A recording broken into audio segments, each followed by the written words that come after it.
The Hard Bargain by Julie Tetel Andresen. Edited by Selena McLemore. Read by Anne Macphail. Published by LLA Books, Raleigh, North Carolina. JulieTetelAndresen.com. Copyright 2019. Julie Tetel Andresen. Chapter 1. New York City.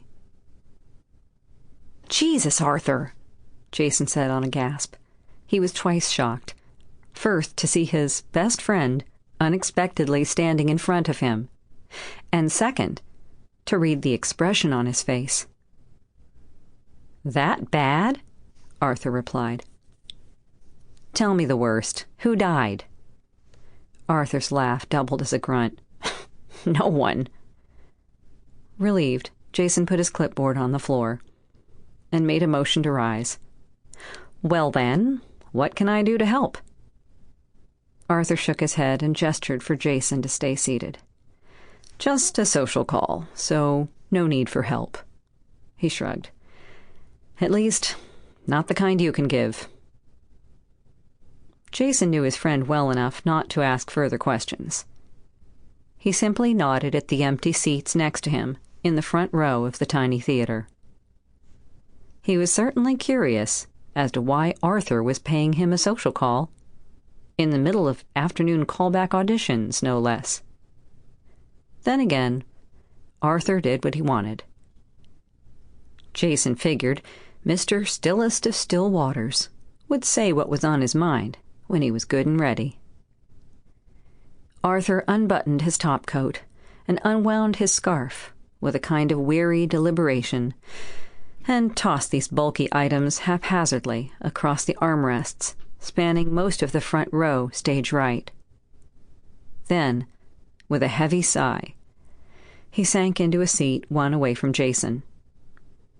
Jason picked up his clipboard and exchanged a nonplussed glance with Rita, his casting director. She was seated across the center aisle from him, thus putting her front row stage left.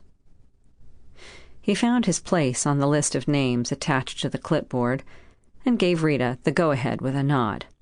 "Next!" she called. A succession of actors strode the boards to read for various parts in Jason's latest off-Broadway production. It was a frothy Upper East Side comedy, with the working title, and already fully funded by investors who had flocked to him after his Pulitzer nomination the year before. During one of the moments when the stage was momentarily empty, Arthur leaned forward with his forearms on his thighs and said, "Rita, hi. Sorry to have intruded like this." Rita held up a hand, signaling no problem. Arthur paused a moment before adding, "Bad day." To this, Jason said mildly, "Bullshit."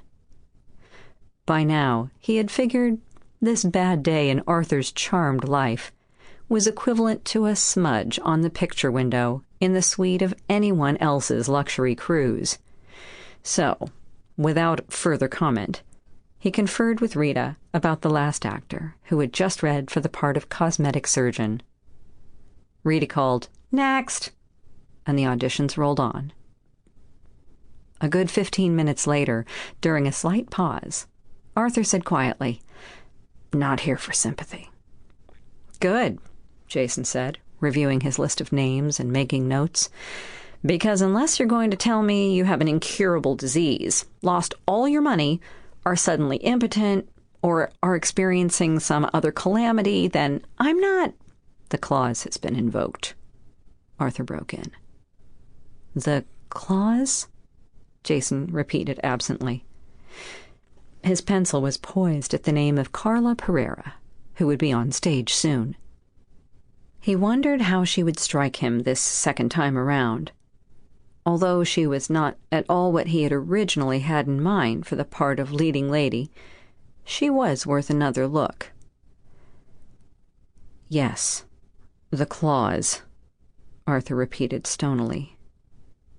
Jason looked at his friend, drew on a hazy memory, then felt a jangle of emotion Sample complete. Ready to continue?